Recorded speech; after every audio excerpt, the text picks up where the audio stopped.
Buenas tardes, estimados hermanos de la Asociación de Médicos Católicos de Guadalajara, Asociación Civil. Les habla su compañero y amigo, doctor Oscar Edmundo Sánchez Mercado. Les había programado una reunión con un tema sobre el cerebro y los 7 pecados capitales. Tuve un poquito de problemas técnicos porque, perdón, hubo una contingencia aquí fuera de la casa por las lluvias, cayeron los árboles, tumbaron los cables de internet y de la luz, etc. Pero bueno, eso hizo que recorriera la fecha que estaba programada para el miércoles, o sea, el día de ayer, y apenas hoy en la mañana lo acaban de arreglar y vamos a iniciar.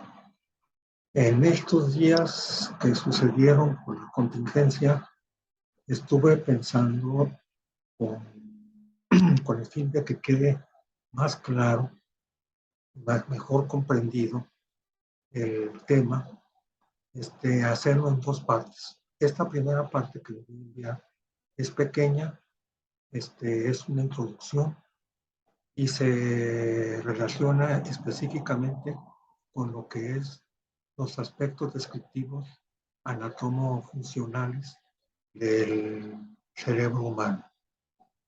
¿Por qué lo hago así? Porque miren, vamos a hablar del cerebro y los 7 pecados capitales.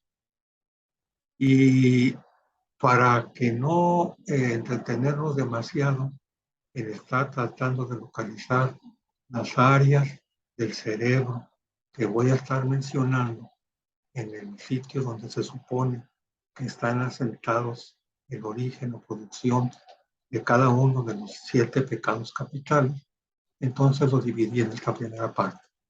Así que vamos a comenzar. Lo titulé El sistema límbico. El sistema límbico, perdón, déjenme ponerme yo aquí.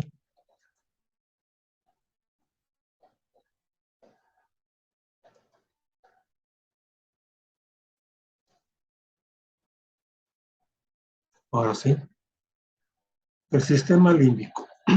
Bueno, en el sistema límbico vamos a iniciar con lo que es una muy breve introducción acerca de lo que ha sido la evolución del cerebro humano en el transcurso de la historia, desde que los primeros habitantes hasta la actualidad.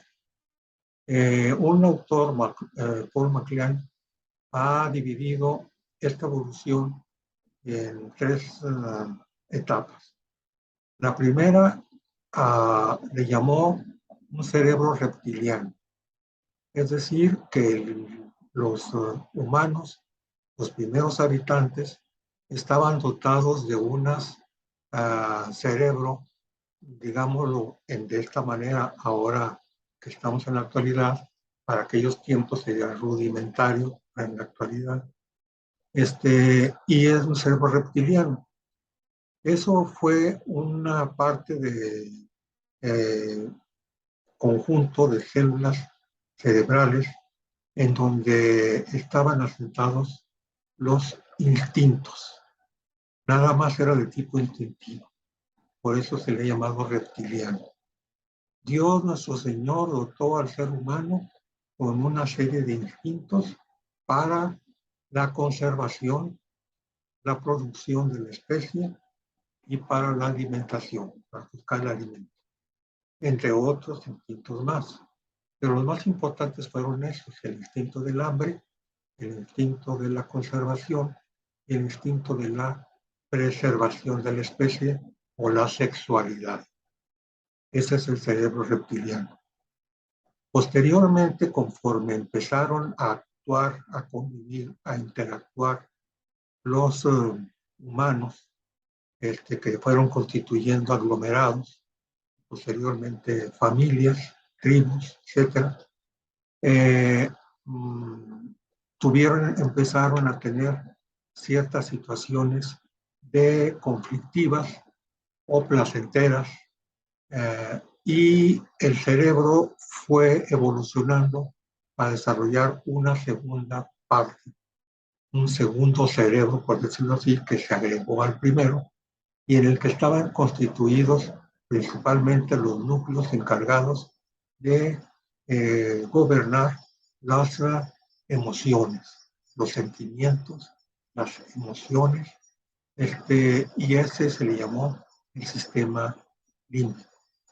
Y finalmente apareció ya en forma, digamos, última o más reciente, la corteza cerebral o la neocorteza, en donde ya existía el uso del razonamiento, el lenguaje, las reflexiones, uh, y,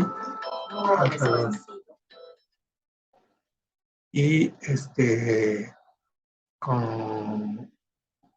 bueno, pues la unión de los tres se le llamó el cerebro triuno. El cerebro triuno. Es decir, un primer cerebro reptiliano, un segundo cerebro límbico, es el cerebro de las emociones, de la percepción no consciente, y un cerebro racional, o sea, de la razón, del conocimiento, de tener conciencia de sí mismo. O sea, el primero fue para actuar, el segundo para sentir y el tercero para pensar. Ese es el cerebro triuno. Nosotros por eso nos vamos a centrar principalmente en lo que es el cerebro límbico, el diencéfalo, y todo lo demás que aquí les presento, que ustedes lo conocen, bueno, pues es el cerebro en forma completa, en su presentación, con sus lóbulos, frontal, parietal, temporal, occipital, etc., sus irrigaciones arteriales y venosas, etc. No nos lo podemos detener ahí porque no es el objetivo del curso. Aquí está el cerebro en una vista superior, en donde están los dos hemisferios cerebrales, el derecho y el izquierdo, divididos por una hendidura interhemisférica, y la superficie del cerebro con sus circunvoluciones. Esa es la parte superior. En la parte inferior vemos la base del cerebro, en donde se encuentran asentados las principales entradas y salidas de los nervios craneales, de la presencia de órganos importantes como agregados como son el cerebelo, la médula oblonga o bulbo raquídeo, o la protuberancia celular. Y lo demás, el bulbo olfatorio, el quiasma óptico, etc. Pero pues no nos vamos a detener en eso. Aquí se encuentran los hemisferios. Aquí sí hay que insistir un poquito en que los hemisferios tienen funciones diferentes. Se pasan la información, están interactuando entre los dos, están unidos por haces nerviosos y por conexiones sinápticas entre el derecho y el izquierdo, pero sus funciones específicas son diferentes. Para que yo recuerdo un maestro en la etapa de la Facultad de Medicina que nunca se me olvidó y después eso se me grabó, era de que considerar que el hemisferio del lado derecho era el cerebro del arte y el izquierdo de la ciencia y el arte. Así en forma muy general, muy global obviamente. Y de esa manera se acuerda uno. En el lado izquierdo están el razonamiento, el lenguaje hablado, el lenguaje escrito, la habilidad científica, la habilidad numérica, el control de la mano derecha. Entonces sería el cerebro, digámoslo, de la ciencia, el científico. Y el del arte es el hemisferio derecho, que sería la intuición, la imaginación, las ideas, el sentido artístico, el sentido musical, la percepción tridimensional y el control de la mano izquierda. Bueno, eso es, en pocas palabras, lo que sería el cerebro, así en una forma muy global. Me interesa ahora insistir en otra parte funcional que es muy necesario tener en cuenta, que es el funcionamiento neuronal. Ya sabemos que existen millones de células cerebrales, las neuronas, que se encuentran interconectadas unas con otras, de tal manera que estas conexiones se llaman conexiones sinápticas, en donde una sola neurona puede conectarse con otras 1000 y puede recibir hasta 10,000 conexiones diferentes de otras neuronas diferentes. Es una red extensa, muy amplia, de tal manera que las conexiones interneuronales son vastas, completas, para llevar a cabo todo el funcionamiento que se requiere para la vida y la supervivencia. Aún así se dividen en 3 grupos: las sinapsis eléctricas, las sinapsis o interacciones efápticas y las sinapsis químicas. Realmente existen 2, las sinapsis eléctricas y las sinapsis químicas, en forma más sencilla. Las efápticas prácticamente son una extensión de las eléctricas, hoy te lo vamos a ver. La sinapsis eléctrica se lleva a cabo por la unión de una neurona presináptica y una neurona postsináptica, en la que queda un espacio entre las dos y que intercambian sustancias en forma iónica, átomos de carbono, sodio, potasio, calcio, etcétera, con sus respectivos protones y electrones, etcétera. O sea, lo hacen desde el punto de vista eléctrico. Ya saben ustedes que un ion es un átomo que tiene carga eléctrica. Normalmente el átomo es neutro, no tiene carga eléctrica, pero al momento de perder o ganar un electrón, adquiere carga eléctrica y entonces se hace un ion. Esta sinapsis eléctrica se llevan a cabo por ese intercambio de iones. Por lo tanto, es una sinapsis eléctrica.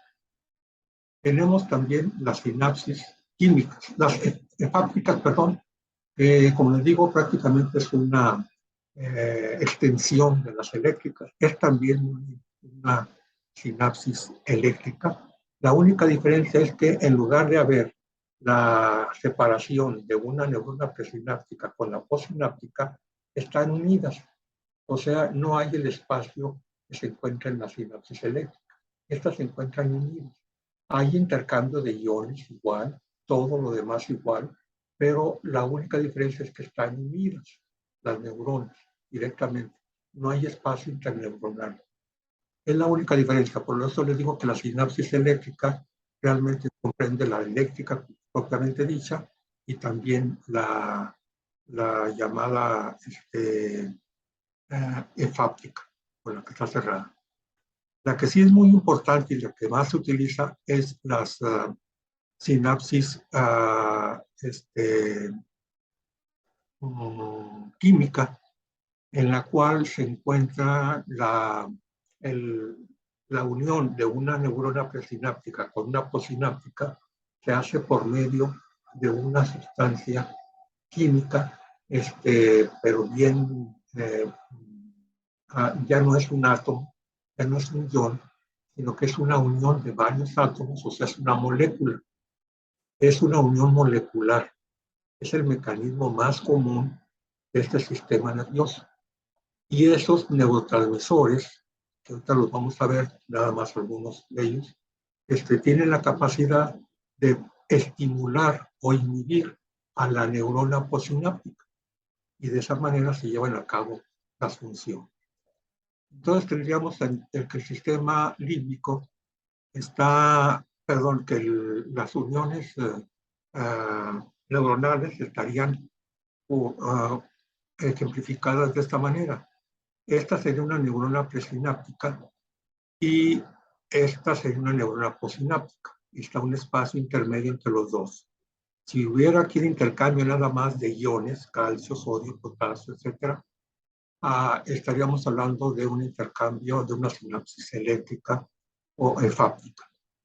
Pero aquí estamos con la más común, la de los neurotransmisores, en las que son de tipo molecular.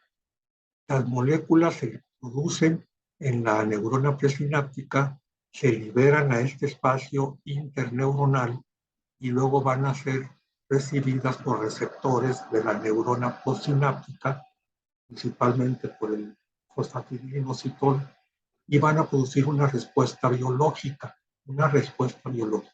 estimulante o inhibitoria. Aquí tienen el ejemplo de la serotonina. Miren, entre los neurotransmisores más comunes o más frecuentes o los que más se emplean en el organismo son la dopamina, que está relacionada con el placer, la serotonina con el humor, el glutamato con la memoria, la acetilcolina con la atención, la noradrenalina con el estado de alerta, las endorfinas con el estado de euforia, el ácido GABA, que es el calmante, y la adrenalina, que también, igual que la noradrenalina, como catecolaminas, funcionan en estado de alerta. Bueno, ahora pasamos a lo que me interesa, el sistema límbico. El sistema límbico está formado por una serie de estructuras complejas que se ubican alrededor del tálamo y debajo de la corteza cerebral. En este nivel del término llamado diencéfalo o cerebro medio, es el responsable principal de la vida afectiva y es partícipe en la formación de la memoria, en la que participan el hipotálamo, el hipocampo, la amígdala y 4 áreas relacionadas. Las funciones principales del sistema límbico son la motivación o la preservación del organismo y la especie, la integración de la información genética y ambiental a través del aprendizaje y la tarea de integrar nuestro medio interno con el externo antes de realizar una conducta. Aquí tienen en forma gráfica lo que es el sistema límbico. Estaría esta parte inferior, que sería el cerebro reptiliano, donde está el cerebelo, el bulbo raquídeo, la protuberancia anular, y donde se llevan a cabo donde está el área instintiva. Pero aquí en la parte media del cerebro, el diencéfalo, parte media, se encuentra el sistema límbico, constituido por la circunvolución cingulada, que es esta que está aquí, el cuerpo calloso, que es la parte que une a los dos hemisferios cerebrales, y luego esta parte que ya es lo más importante de la función del sistema límbico, que es el fórnix, el tálamo, este es el tálamo, el hipotálamo, la hipófisis, el hipotálamo, la hipófisis, el bulbo olfatorio, no se alcanza a ver aquí, sería la glándula pineal, y una parte muy importante también, que es la amígdala cerebral, que se encuentra aquí, la amígdala cerebral. Bueno, pues ya hemos dicho entonces que en el diencéfalo, o parte media, se encuentran ubicados el tálamo, que es el que recibe la información de todo el cuerpo y de todos los diversos órganos sensoriales, órganos y sistemas del interior del cuerpo. Entonces se envían directamente al tálamo, es donde se concentra toda la información. Y de ahí del tálamo la deriva a las áreas en donde se necesita dar la respuesta de estimulación o de inhibición respectiva de acuerdo al estímulo recibido de los órganos sensoriales o viscerales. Y tenemos también el hipotálamo, que se encuentra por debajo del tálamo, que es el que controla los diversos procesos de la vida, tales como el ciclo del sueño-vigilia, el equilibrio del agua, electrolitos, el sudor, las sensaciones del dolor, la temperatura, y también lo de está relacionado con el hambre, el apetito, el centro del hambre y del apetito, y también está relacionado con el inicio o el sistema principalmente estimulador, donde también hay factores inhibidores de hormonas. Por lo tanto, también es una área del cerebro que tiene relación con el sistema hormonal o endocrino. Bueno, en forma muy rápida, diríamos que el tálamo es la parte, como les decía, principal, es donde lleva a la parte de recepción de todos los estímulos recibidos por los órganos de los sentidos a nivel sensorial y también por las señales enviadas por los órganos internos de tipo visceral, las vísceras y los sistemas nerviosos, el sistema nervioso simpático y parasimpático. Entonces sus funciones son de tipo ejecutivas, como la atención, la iniciativa y la organización temporal de la conducta.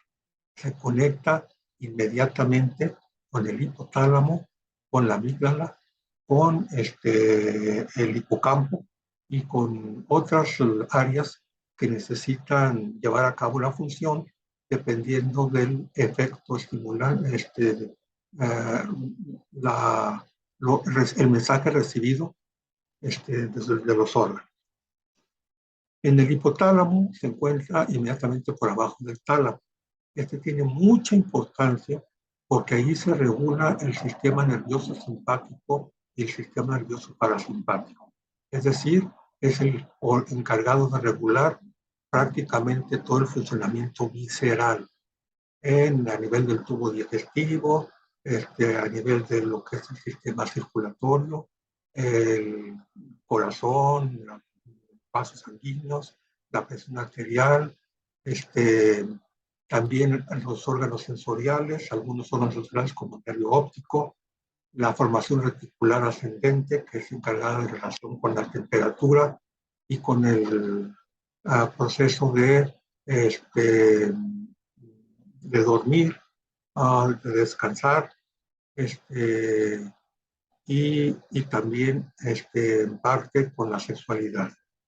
El mismo nervio olfatorio, regulación del hambre, la sexualidad y otras partes del sistema límbico que están relacionadas, como les decía, con la formación de factores liberadores que van directamente a la hipófisis o directamente producen hormonas como la antidiurética que van a actuar directamente.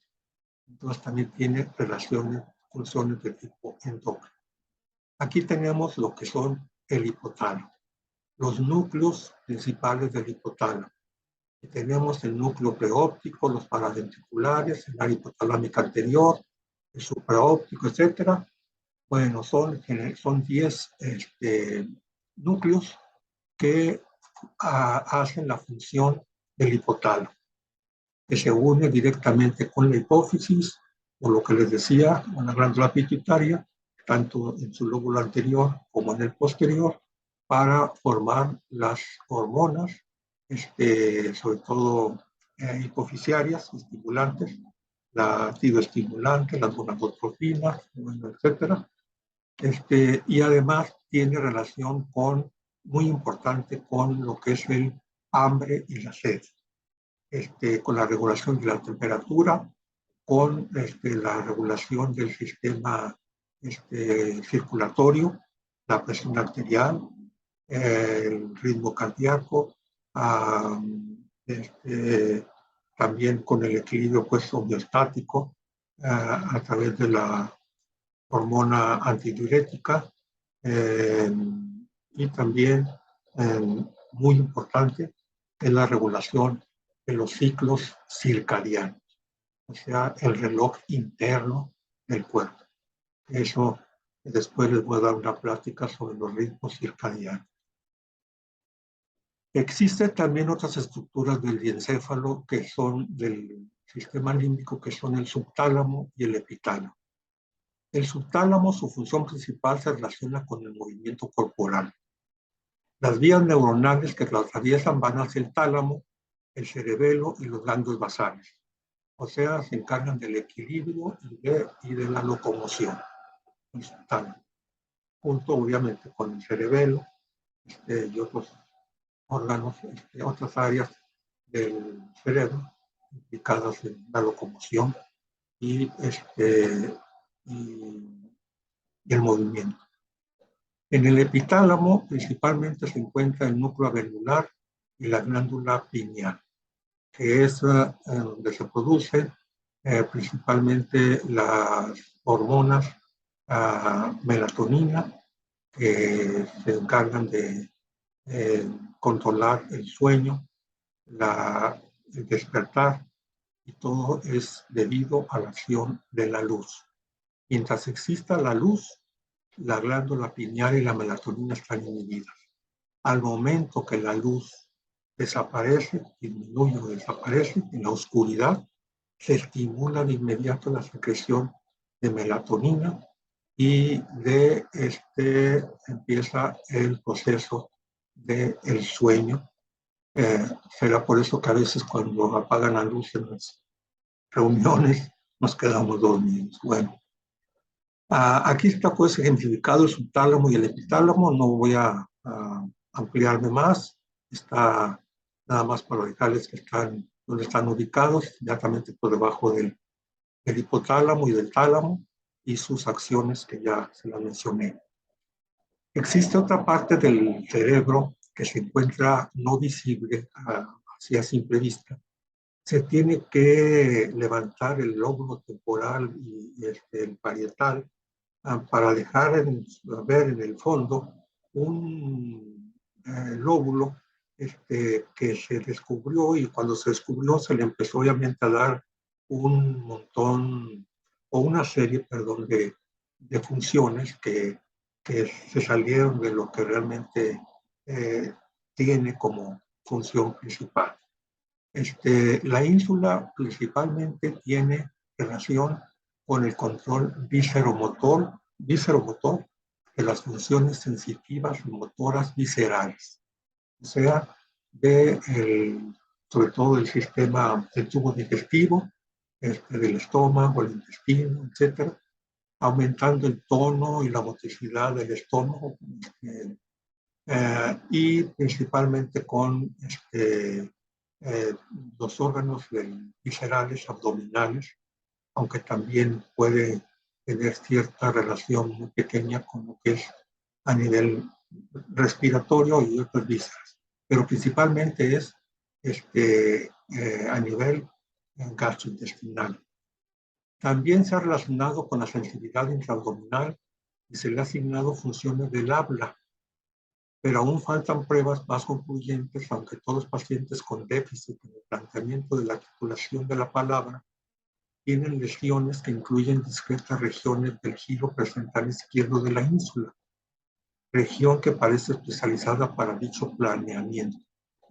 Entonces, por eso hay algunos, como en el área de Broca, del lóbulo frontal, etcétera, también se ha encontrado que en la ínsula, en el lóbulo de la ínsula, tiene algo que ver con lo que es el proceso del lenguaje o del habla. Esto es lo que les decía, miren, aquí se tiene que levantar una parte del cerebro, de los lóbulos frontal y parietales, y bajar parte del lóbulo temporal para dejar ver en el fondo un lóbulo que se llama la ínsula.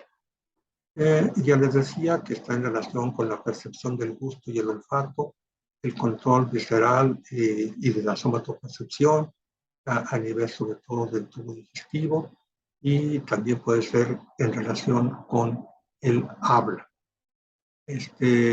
Pero también se le ha encontrado relacionado con las emociones sociales. Se vincula con la empatía, llegar al orgasmo, el rechazo a injusticias, etc.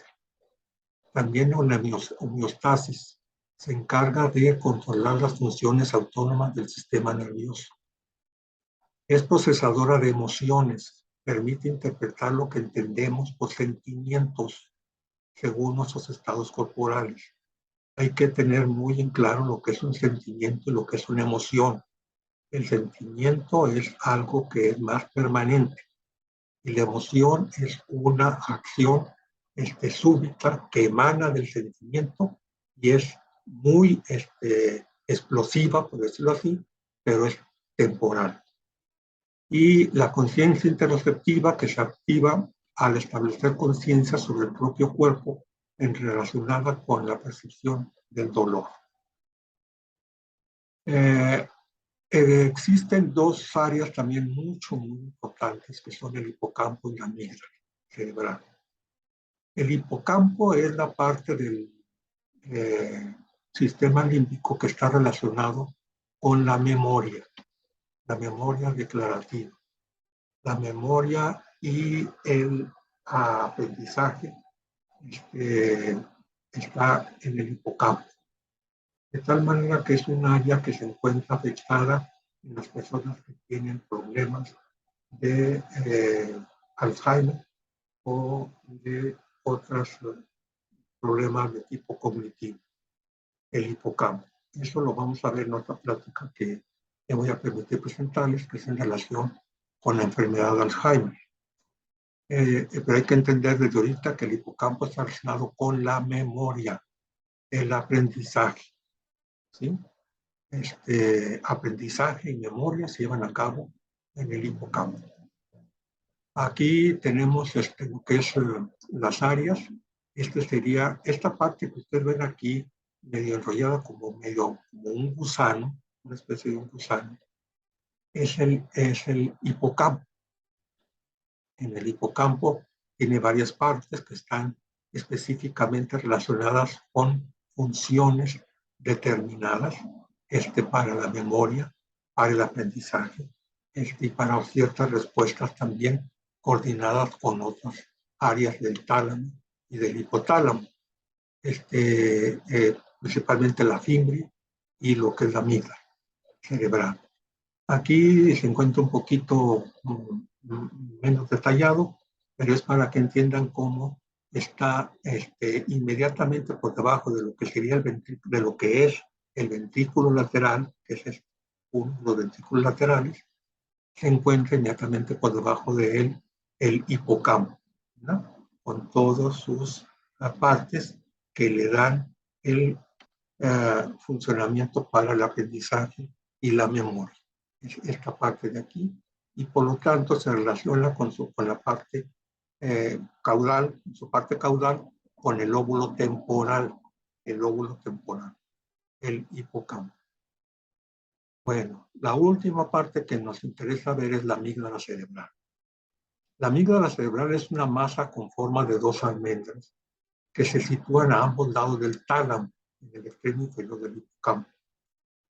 Fíjense ustedes, cuando la amígdala cerebral es estimulada eléctricamente en animales, por ejemplo, los animales responden con agresión. Y cuando se estimula la amígdala cerebral, esos animales se vuelven dóciles y no vuelven a responder a estímulos que les habrían causado rabia.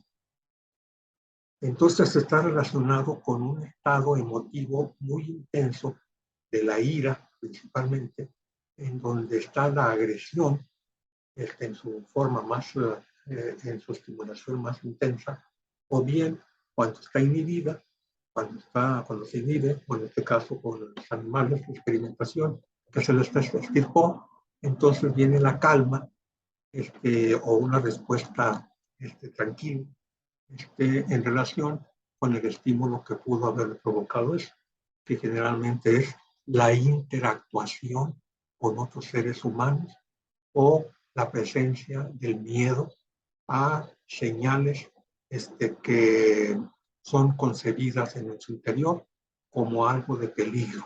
Existe un peligro que nos puede afectar. Las partes de la amígdala cerebral son estas. Primero, las funciones, o sea, recibir el estímulo, anticipar una respuesta emocional, consolidación y almacenamiento de la información emocional, modular emocionalmente la memoria episódica, esto es muy importante, modular emocionalmente la memoria episódica, y el desarrollo de la cognición social. Fíjense ustedes, el desarrollo de la cognición social es la que nos permite interactuar con nuestros semejantes, nuestros prójimos, de una manera tranquila, en paz y con armonía, siempre y cuando de ambas partes exista un funcionamiento amigdalino adecuado. Aquí tenemos las amígdalas, miren, estas están de color rojo, aquí estaría el tercer ventrículo, ventrículos laterales, etcétera, y aquí están las amígdalas. Aquí también se puede ver lo que es la amígdala cerebral, ¿no? A nivel de la parte final de lo que sería pues el sistema límbico en su parte inferior. La amígdala es el filtro emocional y conductor.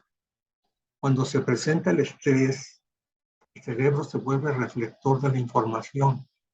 Por el contrario, si hay tranquilidad, el cerebro se hace refractivo a la información. Se inhibe, se calma, se pausa, se hace armonioso. En cambio, cuando se estimula demasiado, entonces, como en el estado de estrés, en el que la amígdala responde instintivamente, en forma refleja, por decirlo así, entonces se va a encontrar una respuesta completamente inconsciente y que no puede ser la más adecuada. No es la más adecuada. Es una respuesta instintiva, refleja, amigdalina, lo que le llamamos esas respuestas, así entre comillas, viscerales. De aquí fue donde nació el estudio de lo que es ahora manejamos como la inteligencia emocional. La inteligencia emocional radica principalmente aquí, a nivel de la amígdala cerebral. Es la que nos permite interactuar en forma armónica con nuestros semejantes, por la cual nos hace que caigamos en actos de ira, de miedo, de agresiones o bien de una relación armoniosa, pacífica, dependiendo de si está estimulada o no.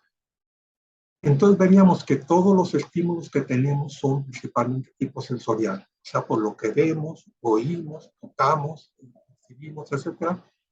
Esos órganos sensoriales se conectan directamente a la región del tálamo, del lóbulo temporal, de los lóbulos frontales, etc. En el cerebro, pero estamos viendo aquí a nivel del sistema límbico, en el tálamo. Y de aquí en la amígdala cerebral.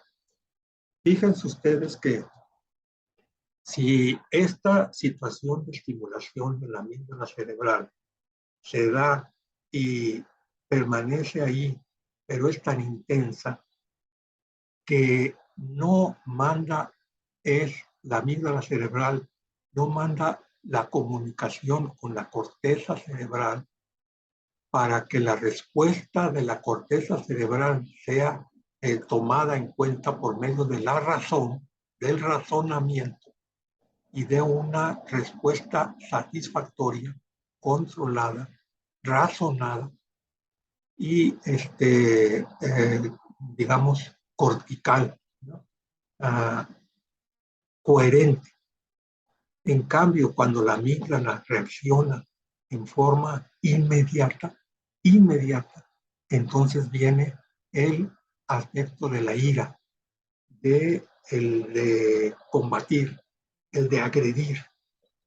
Si yo voy manejando en la calle y de repente alguien me pita o me hace una señal, yo inmediatamente puedo tomar una decisión de pararme, de cerrarme, de bajarme y de empezar a pelear. Esa es una respuesta amigdalina. En el libro de la inteligencia emocional, la mayoría lo han leído, está una parte de una historia donde un ladrón se mete a robar a una universidad en la casa donde vive una estudiante. La estudiante no estaba en ese momento en su departamento. Llega el ladrón y empieza a robar. Con mucha calma se metió por una ventana y empezó a robar y a llevarse las cosas y empezó a ponerlas cerca de la ventana para huir con ellas. Cuando en ese momento entra la estudiante. La estudiante lo descubre y tiene pues digamos, la conducta que podemos decir a lo mejor no la más adecuada, pero bueno, ella responde inmediatamente gritándole y diciéndole que ya lo descubrió y que ya sabe quién es y que así le va a ir. Obviamente el ladrón se va contra ella, la amarra, la venda, la hace que ya no hable y bueno, la amarra y la ata, la mantiene atada. Nada más, el ladrón ya se iba por la ventana con sus cosas que había robado cuando la estudiante de alguna forma se quita un poco la venda que le tapaba la boca y le empieza a gritar, pero mira, no te vas a salir con la tuya, ya te reconocí, ya sé quién eres y sé en qué parte de la universidad trabajas, te voy a acusar. Entonces el ladrón inmediatamente, ante ese estímulo que tiene, se regresa inmediatamente, toma un cuchillo de ahí del departamento y se lo empieza a enterrar en varias partes del cuerpo hasta matarla. La mata, huye, pero después es aprendido y cuando estaba en el juicio, ya en el juzgado, juicio pues para condenarlo o no, él mismo empieza a llorar y decir, yo lo único que quería era robar, necesitaba dinero para mi medicina, de mi familia, de mi esposa y de mis hijos. Y pero ella me dijo que me había descubierto, entonces yo no sé qué sentí de repente, un deseo incontrolable de matarla. Yo no la quería matar, la maté porque algo me hizo dentro de mí reaccionar para matarla. Esa es una respuesta amigdalina. Eso es una respuesta no razonada, una respuesta que la amígdala no envió directamente a la zona cortical para que con el razonamiento se tomara la decisión más adecuada a seguir. Y así podemos seguir. Ustedes en el libro de inteligencia emocional pueden leer varias historias al respecto. Y ya, por eso es que nosotros estamos estudiando aquí directamente esta forma de respuesta y de forma como todo el sistema límbico, o sea, no me voy a referir o dejar que el sistema límbico es la pura amígdala. La traigo a colación como muy importante por la importancia que tiene en relación a la que toma decisiones reflejas, irracionales, las que llamamos viscerales. Por eso es que la pongo aquí. Y tienen que ver, en cierta manera, con los pecados capitales. No todos los pecados capitales son amigdalinos, pero tienen que ver con esa parte del sistema límbico. No sé si se entienda muy claro. Aquí está el estímulo externo que llega al tálamo, que se comunica con la amígdala. La amígdala de repente en una forma refleja, instintiva, como quien pone una mano en la lumbre sin querer, obviamente la retira de forma refleja inmediatamente. Así también la amígdala hace una respuesta irracional, refleja, la que llamamos visceral, a la diferencia de las decisiones que tomamos a nivel razonada. El hombre inteligente, hay la inteligencia cognitiva, el llamado IQ, la inteligencia que siempre se presume de Einstein, etcétera, que tenía una inteligencia con un IQ muy elevado, pues también, o sea, es importante, pero es también igual, o algunos dicen que hasta más importante, la inteligencia emocional, porque es la que nos hace a nosotros tomar decisiones razonadas, racionales, conscientes, las mejores decisiones y por lo cual podemos nosotros sobresalir en el medio en el que nos encontramos, en el entorno, podemos sobresalir, ascender y llegar a tener una mejor posición social o familiar, etcétera, por tener una forma de controlar nuestras respuestas amigdalinas por la inteligencia emocional. Bueno, finalmente se encuentran otras áreas, creo que me pasé un poquito ya más del tiempo, no son tan importantes, claro que está, por ejemplo, el giro cingulado, que es una parte muy importante del sistema límbico, en la parte superior es casi una especie de como si fuera un lóbulo cerebral, proporciona unas vías de interconexión, sobre todo con el tálamo, con el hipocampo, y está relacionada mucho con la memoria también, junto con el hipocampo, y con el sistema olfatorio y el dolor. El área septal, que se halla frente al tálamo, tiene algunas neuronas que parecen ser centros del orgasmo, tanto para masculinos como para femeninos. El área ventral del tronco cerebral, que está debajo del tálamo, que consiste en la secreción de dopamina, también vamos a ver como neurotransmisor, y que tiene que ver con el sistema del placer, la dopamina. Y a menudo, por lo tanto, estamos cayendo en, a lo mejor, si lo exageramos, o caemos en la pérdida de esa libertad exagerada, en el alcohol, las drogas, el juego, los dulces, o sea, cosas placenteras. Y la corteza prefrontal, que es la parte del lóbulo frontal, que aunque ya no es parte del sistema límbico, o sea, está unido estrechamente al sistema límbico, pero es parte del sistema nervioso, el cerebro, el sistema central, está implicado a pensar sobre el futuro, a hacer planes, a realizar acciones, o sea, donde se toman las decisiones corticales, ¿no?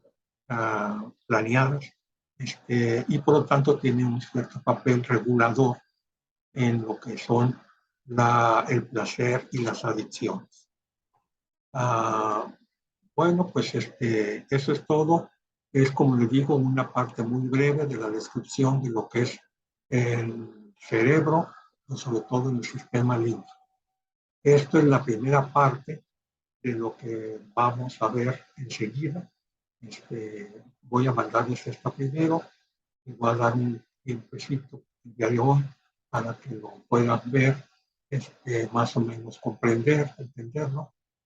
Ya tengo grabado el otro tema, que es el del cerebro y los 7 pecados capitales, que es el tema central que estaba programado en la reunión de los médicos católicos. Creo que, bueno, y ahí, aquí también debí haberlo hecho, porque es pues una reunión en cierta manera, debí de haber hecho la oración inicial y la oración final, pero bueno, la tengo hecha en la otra plática. Les agradezco mucho su atención y bueno, decirles que seguiremos adelante con nuestras sesiones ahorita virtuales y ya veremos en qué manera, en qué forma podemos tener algunas de tipo presencial. Muchas gracias, los extraño mucho, hermanos de la estación, Padre Silvio, su guía, y bueno, todos, les mando un cordial saludo, un abrazo muy sincero y con mucho cariño. Hasta luego.